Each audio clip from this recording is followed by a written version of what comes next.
रावण साधारण पुरुष नहीं था, रावण महाज्ञानी था, महाप्रतापी था, सब जानता था। और उससे भी ज्ञानी महा तेजस्विनी उनकी पत्नी थी मंदोदरी, मेरठ की राजकन्या।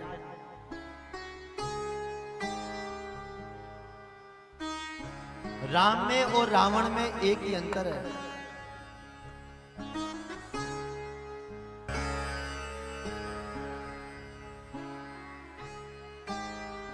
राम के पास जो है वो पर्याप्त है और रावण के पास जो है वो अपर्याप्त है, वो और चाहता है। रावण की पत्नी मंदोदरी पंचकन्याओं में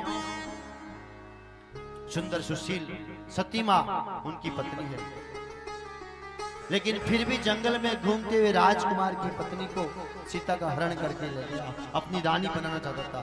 कौन? रावण। लेकिन रावण युद्ध के अंतिम क्षणों में पड़ा हुआ है, मृत्यु को प्राप्त करके मंदोदरी विलाप करने लगी। बोले वो कौन है जिसने इस रावण को मारा? क्या कहा मंदोदरी ने? शाम ढल रही थी, सूरज अपनी मां की गोद में जा रहा।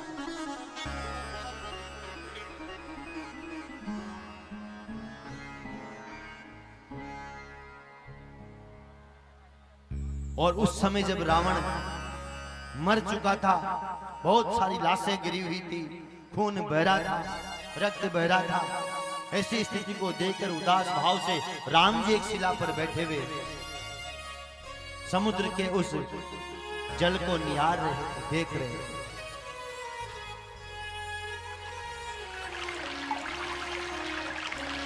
मंदोदरी गई राम के पास।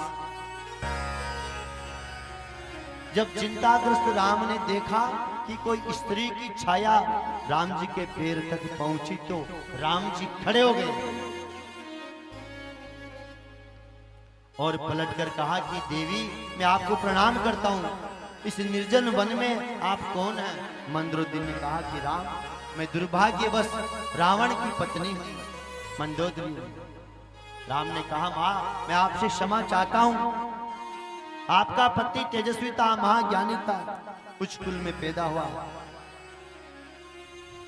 मैं उनको मारना नहीं चाहता था, लेकिन मारना पड़ा, आपके शौक के लिए मुझे क्षमा चाहता। मंदोदरी ने कहा कि प्रभु राम मैं आपको कोसने नहीं आई हूं, मैं आपको देखने भी नहीं आई हूं।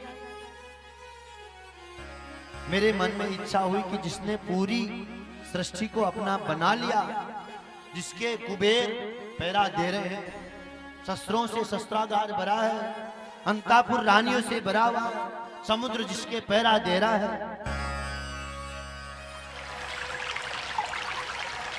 जो काल को अपने हाथ में रखता है, उस पराक्रमी को किसने हराया, किसने मारा? ऐसा क्या है जो मेरे पति में नहीं है?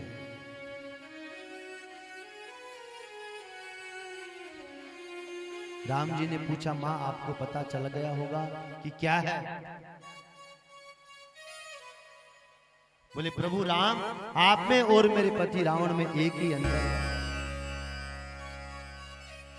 एक मेरा पति था जो खुद की पत्नी सुदर्शना सुंदर स्त्री होते भी एक जंगल में घूमते वनवासी राम की पत्नी को हर लाया एक वासना के लिए, और एक ये राम है जिन्होंने एक पराई स्त्री की छाया को देख करके खड़े हो गए और पूछने लगे कि देवी आप कौन?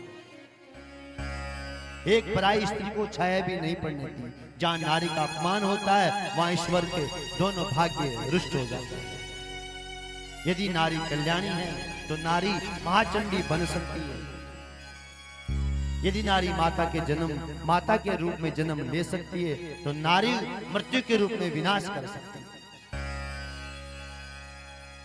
इसलिए यत्र नारीस्तु पूजन्ते रमन्ते तत्र देवता, जहां जहां नारियों की पूजा होती है वहां देवता वास करते हैं।